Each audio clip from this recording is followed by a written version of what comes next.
My parents labeled me a useless failure and kicked me out. Go live in your car, Dad screamed. They had no idea I owned a luxury penthouse in New York, so I just smirked and walked away. 3 weeks later, they came to my door pleading for help. Have you ever felt so utterly invisible, so completely dismissed by the very people who were supposed to love you the most?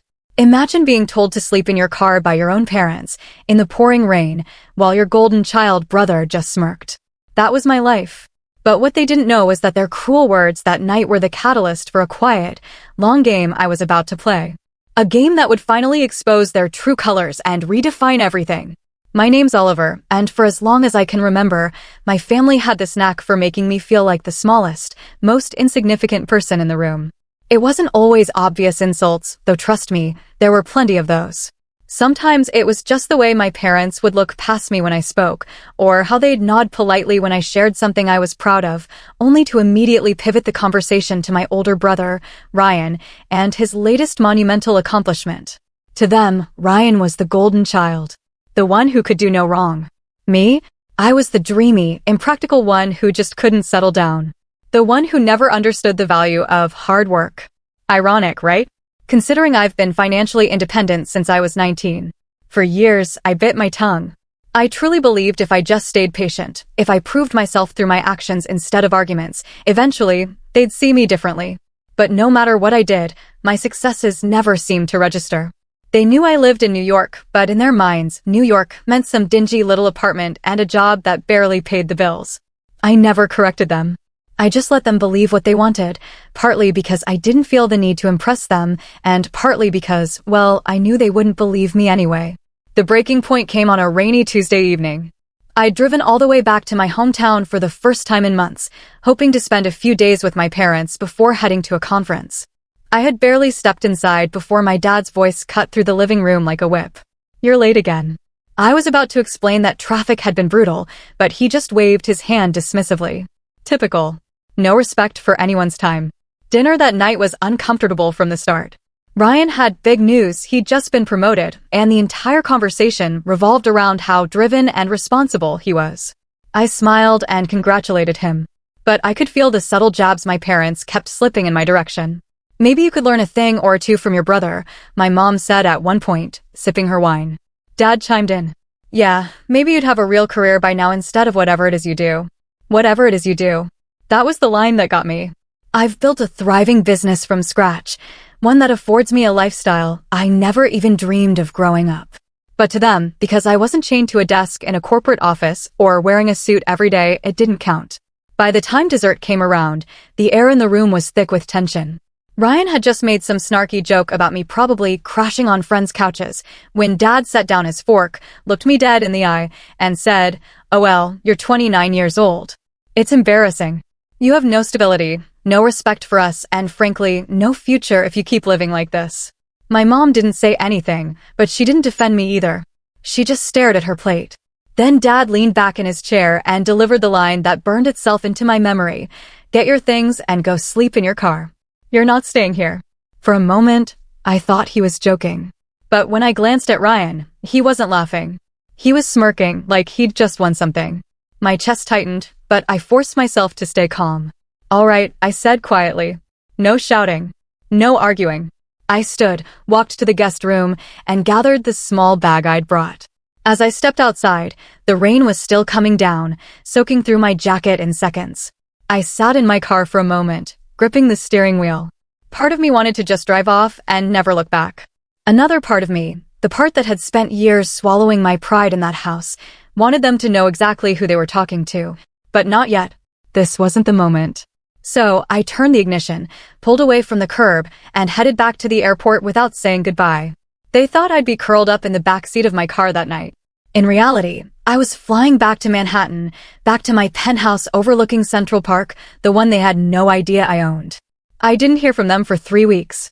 Then, one morning, there was a knock at my door. And when I opened it, my parents were standing there, in New York, looking desperate. And that's when things started to get interesting. I stood there for a second, my hand still on the door handle, trying to process what I was looking at. My parents.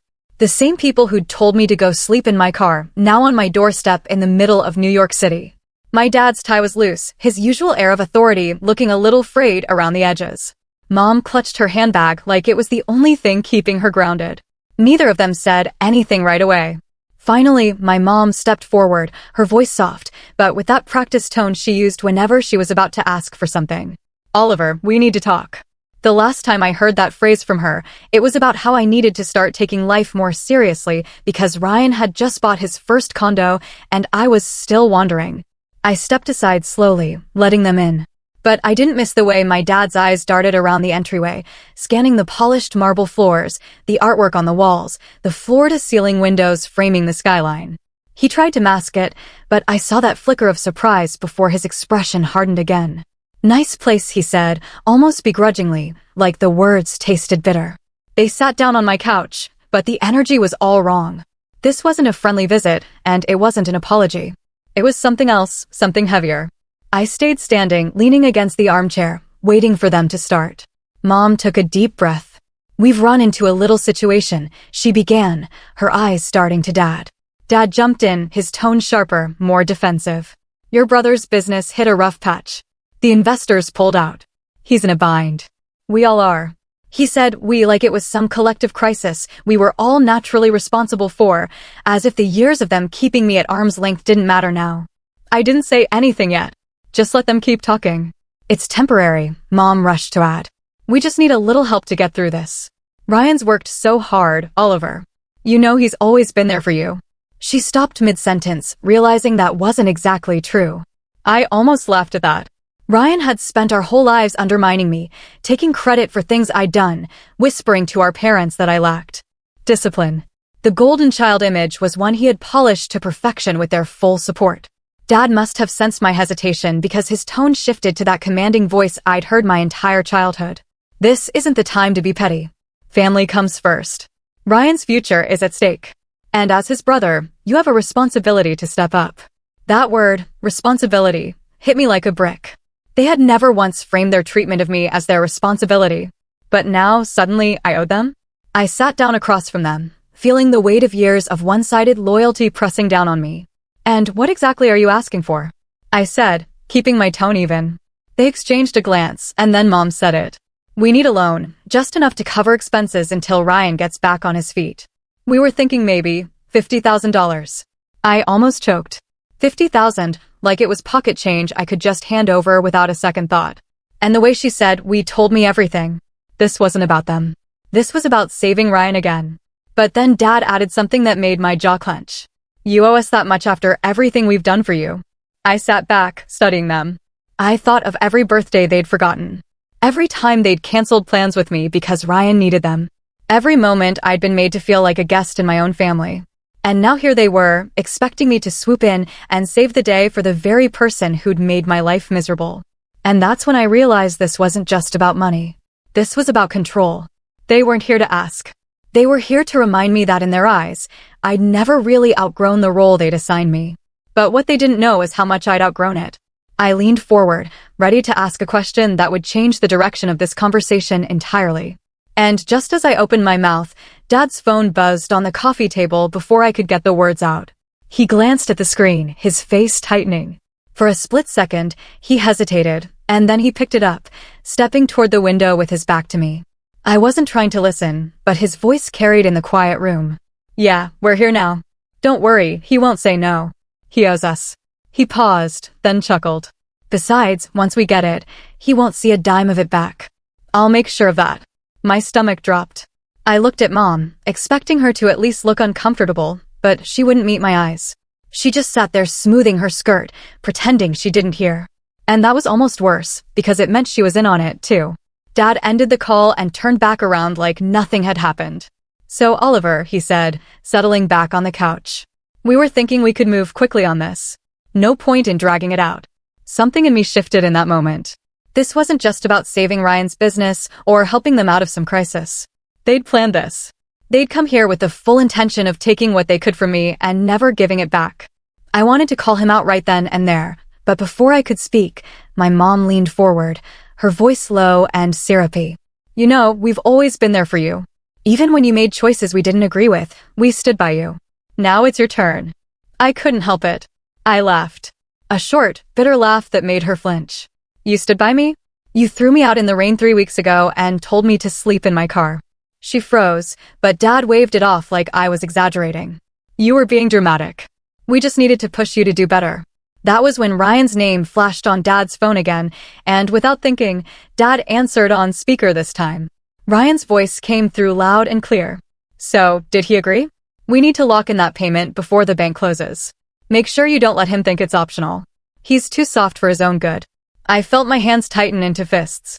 My own brother, the one they'd been asking me to help, sitting comfortably somewhere, assuming I'd just roll over like I always had. Dad glanced at me, realizing too late what had just happened. His mouth opened, maybe to explain, but there was nothing he could say that would make this feel like anything but what it was. A setup. A complete betrayal. It hit me all at once. They didn't come here because they saw me differently now or because they wanted to mend our relationship. They came because, to them, I was nothing more than a means to an end.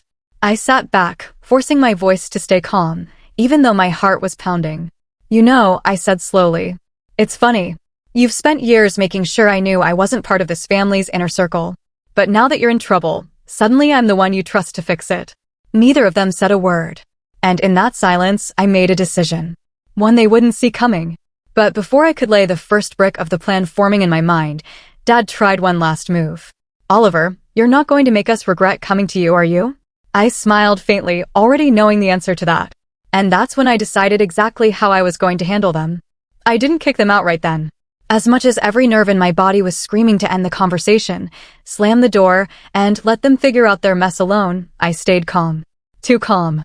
It was the kind of quiet that made my dad shift uncomfortably, and my mom keep glancing at me like she was trying to read my mind. I told them I needed time to think. Dad tried to press me. It's a time-sensitive matter, Oliver, but I just repeated the same sentence, steady and deliberate. I need time to think. They left after about 15 minutes. And as soon as the door clicked shut, I sank onto the couch and just sat there. For the first time in a long while, the walls of my penthouse felt cold. Not because I was lonely, I liked living alone, but because I realized how little these people actually cared for me. It wasn't a new thought, but hearing my dad's voice, hearing Ryan's smug tone on the phone, hearing my mom's defended silence, it carved the truth into stone. For the next few days, I couldn't focus on anything. I'd stare at my laptop and the numbers from my business accounts, the same accounts that proved just how far I'd come, and feel no satisfaction. Because what was the point of building a life you were proud of when your own family would twist it into a weakness to exploit? And then, as if to rub salt into the wound, the messages started. First, it was my mom sending long, guilt-laced texts about family unity and how this is what your father would do for you, a laughable claim. Then it was Ryan, who didn't even bother to hide his arrogance. You've done well for yourself, Oliver. Now it's time to give back. Like I was some kind of trust fund kid living off their generosity. Every message was a reminder of just how low they thought of me until they needed something. And the worst part? For a brief moment, I almost considered caving. Not because I wanted to help Ryan, but because part of me still, after everything, wanted my parents to see me as worthy. That thought was my lowest point. Sitting in my home office at 2 a.m. Staring out at the lights of the city, I felt like I was right back in my childhood bedroom, waiting for a nod of approval that never came. But the longer I sat there, the more a different kind of clarity began to take shape. I thought about every slight, every joke at my expense. Every time they made me feel like my achievements were meaningless. And then I thought about how confident they had been when they showed up at my door. Confident that I would fold without question. By the time the sun started coming up, I wasn't feeling small anymore. I was feeling patient. Patient in a way they would never recognize until it was too late. I decided I wouldn't cut them off completely. Not yet. That's what they'd expect me to do. Instead, I'd keep the conversation going. Make them think I was leaning toward helping. Let them get comfortable. Let them think the hook was set. Because if I was going to walk away from this, I wasn't going to just walk. I was going to make sure they understood exactly why the door was closing. And when it closed, it would be for good. I picked up my phone and drafted a simple reply to my mom's latest message. I've been thinking. Let's talk again soon. And with that, the first quiet step of the plan was set in motion. The days that followed were oddly energizing. It was like a switch had flipped in my head. The same family that had always managed to keep me off balance no longer had the same power over me. Every interaction was now part of a chess game. And I was determined to win. While they were busy believing I was thinking it over, I was throwing myself into my business harder than ever. My company had been doing well for years, but now I started pushing into new markets, finalizing partnerships I'd been hesitating on, and greenlighting expansion plans that had been sitting on my desk for months. Deals that once felt like long shots began falling into place. Clients referred more clients. My network grew wider. My influence stronger.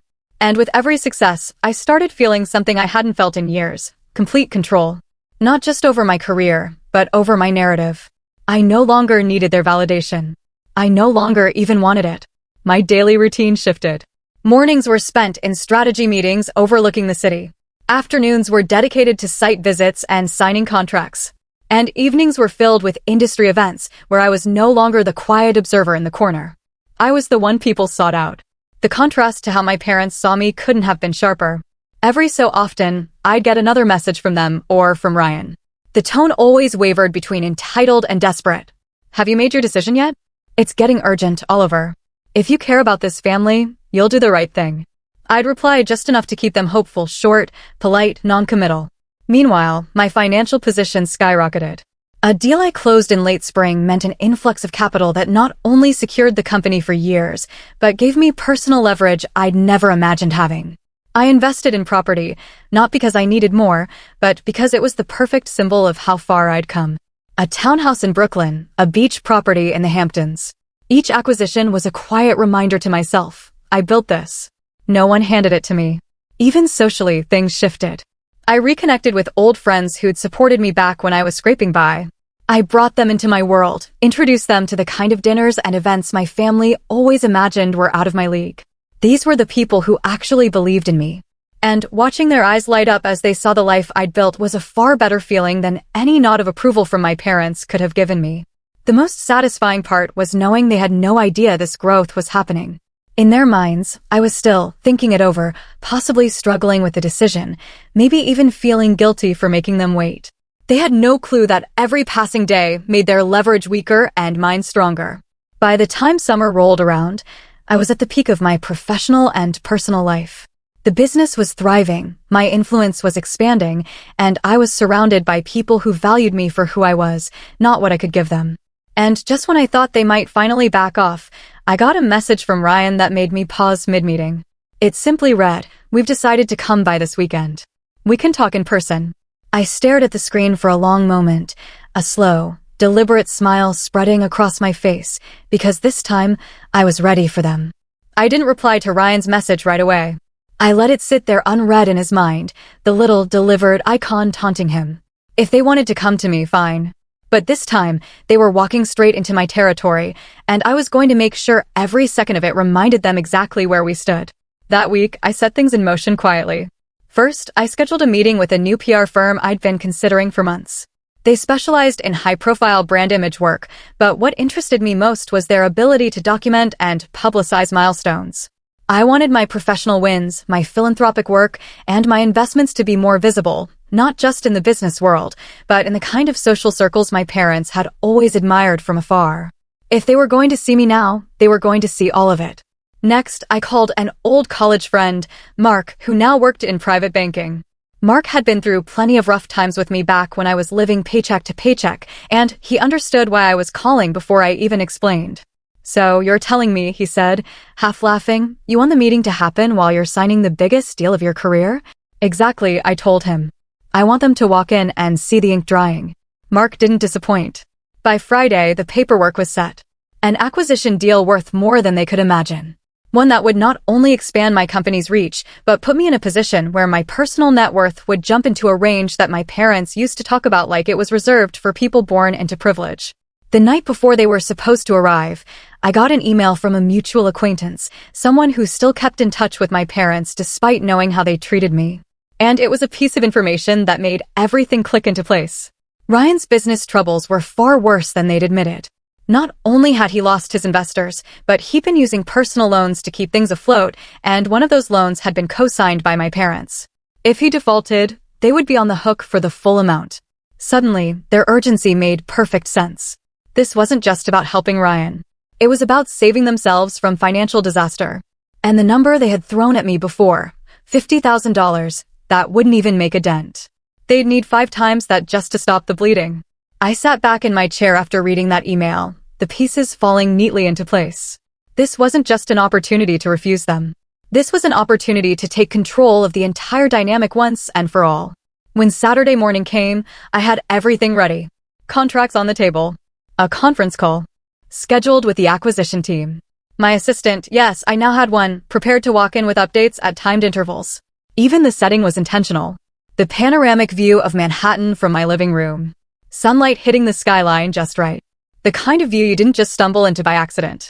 And as the elevator dinged and I heard their voices in the hall, I knew they were about to step into a completely different playing field. One where I finally held every card. The elevator doors slid open. And there they were. My dad in a suit that had clearly seen better days, my mom clutching her bag like it contained the last scraps of dignity she had left, and Ryan trailing behind, eyes flicking nervously around the hallway. I greeted them politely, stepping aside to let them in. Right on time, I said with a small smile, gesturing toward the living room. They stepped inside, and just like before, I saw the flicker of surprise in their faces, the high ceilings, the artwork, the view that made the whole city feel like it was spread out at my feet. But this time they didn't hide it well. Ryan's eyes went wide for a moment before he caught himself. And Dad muttered something under his breath about not realizing it was this nice. Have a seat, I said, motioning to the sofa. On the table in front of them were neatly stacked folders, the kind you'd expect at a corporate boardroom, not a family meeting. My assistant, Claire, stepped into the room right on cue with 2 cups of coffee and a clipboard. Oliver, the legal team is ready whenever you are, she said, then gave a courteous nod to my family before leaving. Dad's eyebrows rose. Legal team. I shrugged lightly. Just business. Today's actually a big day for me. Finalizing an acquisition. I let the words hang in the air just long enough for them to absorb. Ryan forced a smile. That's good for you. But we wanted to talk about. Of course, I interrupted smoothly, leaning forward. Before we get into that, I just want to make sure we're all on the same page about something. I opened one of the folders and slid a sheet across the table. They looked down at it, confused. It wasn't a loan agreement. It was a simple 1-page financial snapshot, my company's current valuation, my personal holdings, and recent investments. Nothing overly detailed, but enough to make it crystal clear that $50,000 was nothing to me. Dad leaned back, narrowing his eyes. So, you can afford it? I can, I said plainly. But I choose very carefully where my money goes. And after hearing the full situation, I let my eyes flick to Ryan. I realize your problem isn't just a temporary cash flow issue. It's structural. Throwing money at it would just be setting it on fire. Ryan's jaw tightened. We're not here for a lecture, Oliver. We're here for help. That's the thing, I said, my voice steady. Help doesn't always look like a check. I paused for a beat, then added. And I don't give money to people who lie to me. Dad stiffened. What's that supposed to mean? I reached into the folder again and pulled out a printed copy of the email I'd received. The one detailing the loans, the defaults, the cosigns. I slid it across the table. It means I know exactly why you're here. You didn't just come for Ryan. You came because if he sinks, you go down with him. The silence was sharp. My mom's face paled. Ryan's mouth opened and closed like he was searching for a defense. And Dad's eyes hardened. You've been keeping that from me, I continued. And yet you still expected me to bail you out without question. That's not family, that's exploitation. Ryan leaned forward, his voice rising. So what? You're just going to sit there and let your own brother lose everything. I didn't flinch.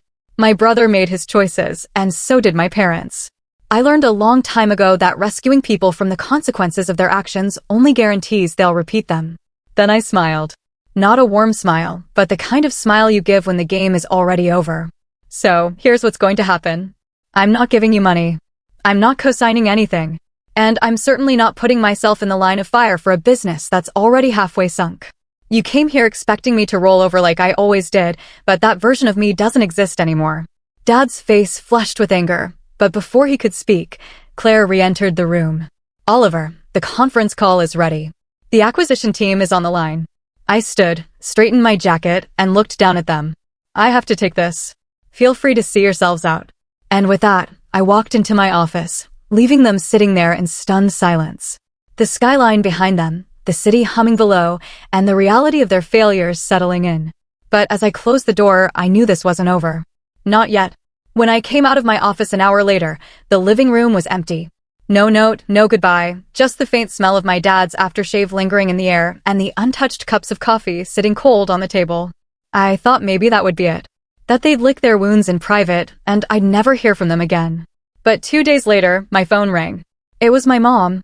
I let it go to voicemail, and when I finally listened, her voice was tight, brittle. "Oliver, we lost the house." A long pause. "Then your father says it's your fault." She hung up without saying anything else. The following week, I started hearing bits and pieces from people back home. Ryan's business had officially collapsed. Creditors were coming after every asset he had. My parents, tied to his loans, were forced to sell their home to cover part of the debt, but it still wasn't enough. They moved into a small rental on the edge of town, a far cry from the big house they'd always used as proof of their status. For years, they had treated me like I was the embarrassment of the family, the one they had to explain away at dinners and reunions. Now, they were the ones whispered about behind closed doors. And I didn't have to lift a finger. I just stepped out of the way and let reality do what it always does. Ryan tried reaching out once, a single angry email calling me heartless and accusing me of abandoning the family. I didn't reply. There was nothing to say. I had offered them something better than money, the chance to face their own truth, and they'd chosen to spit on it. Months passed. My life kept climbing. New contracts, new investments, new partnerships that opened doors I hadn't even considered before. Every so often, I'd look out from my penthouse balcony at the city stretching out before me and think about that night in the rain when they told me to go sleep in my car. I never sought revenge in the way they probably imagined. I didn't sabotage them, didn't make calls to ruin their chances. I simply refused to be used. And in doing so, I let their own decisions write the ending for them. The last time I saw them was at a mutual acquaintance's wedding. They avoided me entirely, sticking to the far side of the room. But as I was leaving, I caught my dad watching me from across the hall. His expression a mix of resentment and something else I'd never seen in his eyes before. It took me a moment to realize what it was. Respect. And I left that night knowing they'd never forget the day they came to my door, expecting the old Oliver, and met someone they couldn't control. What would you have done if you were in my shoes? Have you ever had to draw a line in the sand with family? Tell me what you think in the comments. I really want to know.